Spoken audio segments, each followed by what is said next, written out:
Hello everyone. सो अब हम continue करेंगे आपका मोमेंटम इक्वेशन। लास्ट वीडियो में पार्ट 1 में हम काइनेमेटिक्स फ्लूइड काइनेमेटिक्स कंप्लीट कर चुके थे। अब हम कंटिन्यू करेंगे मोमेंटम इक्वेशन। सो मोमेंटम इक्वेशन है, उसको दो तरीके से हम डिवाइड कर सकते हैं। एक आपका लीनियर मोमेंटम, एक है आपका एंगुलर मोमेंटम। ठीक है, इसके एप्लीकेशंस क्या है? लीनियर क्या होगा? Jet striking planes forced on a pipe bend, forces exerted by water on reducer और नोजल कनेक्टेड टू पाइप। फिर इसके एंगुलर का लॉन्च स्प्रिंकलर, टर्बो मशीन्स। तो ये इसके कुछ एप्लीकेशंस हो गए, इसको ये ध्यान रखने की कोई ज़रूरत नहीं है। एंगुलर मोमेंटम कहाँ आता है? जहाँ पर रोटेटिंग एलिमेंट इन्वॉल्व रहता है, जैसे कि लॉन स्प्रिंकलर या टर्बो मशीन्स, तो वहाँ पर एंगुलर मोमेंटम काम आता है। ठीक है, ये पूरा इंपॉर्टेंट नहीं है। मेन जो इंपॉर्टेंट है इसमें जेट स्ट्राइकिंग प्लेन्स, ये आपका इंपॉर्टेंट है। तो इसको हम, इसके जो न्यूमेरिकल्स है ना, इससे को अगर क्वेश्चन आते हैं तो न्यूमेरिकल्स पर ज़्यादा फोकस किया जाता है, तो उसको हम मेनली वो डिस्कस करेंगे। ठीक है, उसमें भी आपको फॉर्मूला याद नहीं रखना है, कॉन्सेप्ट याद रखना है। मैं कॉन्सेप्ट पे ज़्यादा फोकस करूंगा। ठीक है, आपको फॉर्मूला याद करना है, फॉर्मूला याद करो, उसमें कोई दिक्कत ही नहीं। ठीक है, लेकिन केसेस क्या है, कई बार अलग अलग हो जाते हैं, तो उसमें अगर याद करोगे ना, कितना ही केस याद कर लोगे? बहुत सारे केस आ सकते हैं। ठीक है, कभी क्वेश्चन घुमा के आ गया, क्या याद कर लोगे?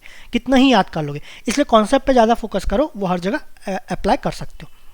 उसके पहले हमें ये थोड़ा पढ़ना होगा कंट्रोल वॉल्यूम के बारे में। ये क्या होता है? An imaginary volume fixed in space in which momentum equations is applied. एक इमेजिनरी वॉल्यूम कंसिडर कर लेते हैं, उस वॉल्यूम में हम मोमेंटम इक्वेशन अप्लाई करेंगे। जरूरी नहीं है कि मोमेंटम इक्वेशन ही अप्लाई करें, कभी कभी फोर्स इक्वेशन अप्लाई कर सकते हैं या कुछ और अप्लाई करना है। तो जहाँ पर भी इमेजिनरी वॉल्यूम हो गया, जहाँ पर कुछ आपको अप्लाई करना है, तो आपका कंट्रोल वॉल्यूम हो जाता है। यहाँ पर हम मोमेंटम इक्वेशन अप्लाई करेंगे। ठीक है, तो लीनियर मोमेंटम इक्वेशन, जो आपका फोर्स रहता है, ये हो गया आपका रो क्यू v2 माइनस v1। अभी आपका डेरिवेशन जानने की जरूरत नहीं है, तो अगर कभी भूल गए तो फोर्स इज इक्वल टू क्या आता है? Mass into acceleration. मास को क्या लिख सकते हैं? मास होता है आपका ये आता है rho is equal to mass by volume. तो मास इज इक्वल टू क्या होता है? Rho into volume. तो ये हो गया रो इंटू वॉल्यूम इंटू आपका एक्सेलरेशन। ठीक है, तो रो इंटू वॉल्यूम, एक्सेलरेशन क्या होता है? Velocity by time. तो ये आपका वॉल्यूम बाय टाइम क्या हो जाएगा? ये आपका रो क्यू, ये आपका वेलोसिटी। ठीक है, एक्चुअल डेरिवेशन नहीं है, याद करना ना क्या क्या टर्म्स है। तो रो क्यू ये आपका वी है, तो v2 माइनस v1 हो गया। Sigma F is equal to rho Q v2 minus v1। v2 minus v1 क्या है? ये आपका वेलोसिटी है। ठीक है, ये आपका कैपिटल वी, यहाँ पर इस केस में कैपिटल वी वेलोसिटी है, small v capital V volume है, स्मॉल वी आपका वेलोसिटी है। यहाँ पर आपका कैपिटल वी वेलोसिटी और कोई दूसरा है ही नहीं, तो उस कैपिटल वी से डिनोट कर दिए। ठीक है, कोई प्रॉब्लम ही नहीं है, कोई इशू ही नहीं है। ओके, अब इसमें बहुत सारे केसेस हैं। जो इंपॉर्टेंट केस है वही डिस्कस करेंगे, नहीं तो इसमें अनगिनत केसेस है, ज़्यादातर डिस्कस नहीं करेंगे। जो क्वेश्चन थोड़े बहुत आए उस पर ही ज़्यादा फोकस करेंगे। फर्स्ट है आपका केस है horizontal jet striking a vertical plane. Jet क्या है? हॉरिजॉन्टल है। स्ट्राइक किस पे कर रहा है? वर्टिकल प्लेन पे स्ट्राइक कर रहा है ना। अब ये डैश डैश लाइन है ना, ये आपका कंट्रोल वॉल्यूम है ना। ये आपका इमेजिनरी सर्फेस हो गया, जहाँ पर मोमेंटम इक्वेशन हम देखेंगे। ये वी नॉट नहीं, इसको वी देख लेना, ये वी है। पहला केस है स्टेशनरी वर्टिकल प्लेन। जो आपका वर्टिकल प्लेन है वो आपका स्टेशनरी है, रुका हुआ है, मतलब ये आपका, इसका स्पीड क्या है? u इज इक्वल टू 0 है। ठीक है, ये हुआ।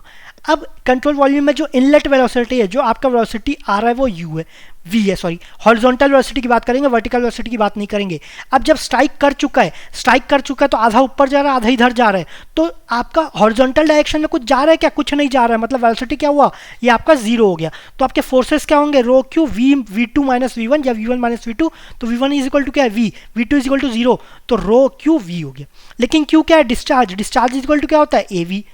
एवी, इसको स्मॉल ए से डिनोट कर रहे हैं। ठीक है, एरिया को स्मॉल ए से डिनोट कर रहे हैं, तो ये क्या हो जाएगा? Rho A V square. ये क्या हो गया? Forces in X direction, rho A V square. ठीक है, अब पावर निकालना है, तो पावर इज इक्वल टू क्या होता है? F x into velocity. अगर एक्स डायरेक्शन फोर्स लेना है तो एक्स डायरेक्शन वेलोसिटी लेंगे। एक्स डायरेक्शन वेलोसिटी मूव हो रहा है क्या प्लेट का? जेट का वेलोसिटी नहीं लेंगे, अब ये प्लेट का वेलोसिटी लेंगे। प्लेट मूव हो रहा है कि नहीं, किस पे स्ट्राइक हो रहा है कि नहीं। स्ट्राइक तो हो रहा है, लेकिन वेलोसिटी कुछ मूव हो रहा है क्या? नहीं, ये आपका u क्या है? 0 है। तो आपका फोर्स क्या हो जाएगा? F x into 0, that is 0। ठीक है, ये आपका स्टेशनरी वर्टिकल प्लेट हो गया। Next, jet and plane moving in same direction. अगर सेम डायरेक्शन में मूव कर रहे हैं तो F X is equal to क्या हो जाएगा? Again rho Q v minus U. इसको v1 माइनस v2 लिखेंगे। तो v1 क्या है? v1 तो आपका v है, v2 क्या है? अब ये प्लेट मूव कर रहा है, तो ये आपका जो पानी है वो भी तो मूव करेगा ना। किस वेलोसिटी से मूव करेगा? ये आपका जिस वेलोसिटी से प्लेट मूव करेगा, प्लेट किस वेलोसिटी से मूव कर रहा है? u वेलोसिटी से। तो v1 माइनस v2 क्या हो गया? v माइनस u, ये लिख सकते हैं। ठीक है, रो क्यू v माइनस u, ये हुआ। नहीं तो और क्या कर सकते हैं? इसको रिलेटिव वेलोसिटी, रिलेटिव वेलोसिटी क्या हो जाएगा? v minus u। ठीक है, तो v माइनस यू जैसा करना चाहो ये हो गया। लेकिन q क्या है, q को लिखेंगे रो ए वी। अब वेलोसिटी कौन सा लेंगे, रिलेटिव वेलोसिटी लेंगे। रिलेटिव वेलोसिटी क्या है, v माइनस यू, तो v minus u into V minus u क्या हो जाएगा, v माइनस यू का होल स्क्वायर। तो एफ एक्स क्या हो गया, rho A V minus u whole square. Power लेंगे तो इंटू जो आपका जेट जिस वेलोसिटी से मूव करेगा वो इंटू कर देंगे, तो u आपका इंटू कर दिए, तो ये आपका पावर हो गया। ठीक है, अब jet end plate moving in opposite direction, opposite and direction में तो v आपका वेलोसिटी v हो गया, सॉरी ये तो v हो गया, v2 क्या हो जाएगा माइनस u हो जाएगा, ये आपका माइनस u हो जाएगा। तो माइनस ऑफ माइनस ये क्या हो जाएगा, ये आपका प्लस हो गया, तो जहां पर भी माइनस है उसको प्लस कर देना, तो ये आपका प्लस हो जाएगा। तो rho A V minus u square था, ये rho A V plus u square हो जाएगा। अब पावर के लिए इंटू यू कर देंगे, उसमें तो आपका साइन लेंगे नहीं, पावर इस डायरेक्शन में हो जाएगा। ठीक है, इंटू यू कर देंगे। ये आपका क्या था, ये आपका केस 1 था, horizontal jet striking a vertical plane, vertical plane पे आपका स्ट्राइक करा था। नेक्स्ट है केस बी, ये आपका horizontal jet striking on inclined plane. अब आपका प्लेन क्या है, ये इंक्लाइंड हो गया। ठीक है, तो क्वेश्चंस आते हैं ना इससे थोड़ा ज़्यादा आएंगे। अब इसमें हम सिर्फ स्टेशनरी का डिस्कस करेंगे। आपको पता ही है कि अगर मूविंग होगा तो इंटू यू करना है। ठीक है, तो आपका जो इनलेट, आपका जो जेट है वो आपका वेलोसिटी v से आ रहा है, उसका डिस्चार्ज क्या है q।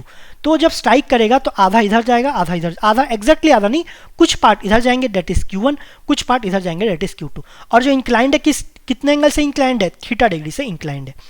तो ये है आपका हॉरिजॉन्टल डायरेक्शन में। तो अगर फोर्स आपको नॉर्मल डायरेक्शन में निकालना है तो नॉर्मल डायरेक्शन में रो क्यू v1 माइनस v2, तो आपका वेलोसिटी क्या है वो आपको नॉर्मल डायरेक्शन में निकालना है। ठीक है, तो इसको रिजॉल्व करेंगे नॉर्मल डायरेक्शन में, तो ये तो कॉस थीटा, ये क्या हो जाएगा साइन थीटा, तो ये हो जाएगा रो क्यू v साइन थीटा, ये आपका फोर्स हो गया।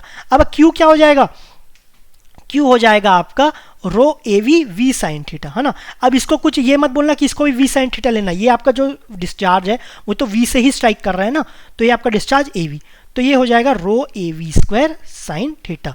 ये आपका नॉर्मल फोर्स हो गया। ठीक है, नॉर्मल फोर्स, ये आपका नॉर्मल फोर्स। अब इसको रिजॉल्व करना है आपको हॉरिजॉन्टल में और वर्टिकल में, तो अगेन रिजॉल्व कर दो। हॉरिजॉन्टल में क्या हो जाएगा, ये आपका 90 माइनस थीटा है, तो cos of 90 minus theta that is sine theta, तो rho A V square sine theta हो गया हॉरिजॉन्टल में। वर्टिकल में साइन थीटा होता है, तो ये आपका साइन ऑफ 90 माइनस थीटा, ये आपका 90 माइनस थीटा है, तो ये आपका sine 90 minus theta, sine 90 minus theta क्या हो जाएगा कॉस थीटा, तो rho A square A V square sine theta into cos theta, ये हो जाएगा। ठीक है, तो ये आपको कॉन्सेप्ट याद रखना चाहिए। ये आपका एफ एक्स हो गया, एफ वाई हो गया। अब ये मत बोलना कि इसको रिजॉल्व किया आपका नॉर्मल में, यहाँ पर कॉस थीटा, इसको वापस रिजॉल्व कर रहे हैं, तो ये आपका रिजॉल्व कर रहे हैं ना नॉर्मल को इधर, तो ये आपका एक्स वाई इधर है और इधर आपको रिजॉल्व कर रहे हैं नॉर्मल में, तो ये आपका अलग है। ठीक है, कंफ्यूज मत होना, कंफ्यूज हो रहा छोड़ दो। ठीक है, सो इस केस में आपका प्लेट स्टेशनरी है, so power developed is 0। Power क्या हो जाएगा 0, क्योंकि u 0 है, तो u मल्टीप्लाई करेंगे तो 0 हो जाएगा। ठीक है, अब जो नेक्स्ट है ना, अगर इसको याद नहीं करोगे ना तो भी चलेगा, इसलिए मैं इसको ज़्यादा कॉन्सेप्ट पे इस पर फोकस नहीं कर रहा हूँ। ठीक है, कि कैसे रिजॉल्व किए ये वो, आपको ये ध्यान रखना है जो Q1 और Q2 याद रखना है। ठीक है, इसको सबको मिटा देते ताकि फिगर क्लियर हो। आपका Q1 है और आपका Q2 है, तो जो Q2 है ना वापिस से यू टर्न लेके आ रहा है, ये आपका QR है, ये वापिस यू टर्न लेके आ रहा है, यू टर्न किस एंगल पे, थीटा पे, ये आपका Q2 है और ये आपका Q1 है। तो इसमें से Q1 और Q2 में ज़्यादा क्यों होगा, ऑब्वियसली Q1 होगा, क्योंकि इसको यू टर्न लेना ना पड़ रहा है, सिर्फ थोड़ा सा ही इधर जाना पड़ रहा है ना। इसका ओरिजिनल पोजीशन ऐसा तो थोड़ा सा इधर जाना पड़ रहा है, लेकिन इसको तो पूरा यू टर्न लेना पड़ रहा है ना।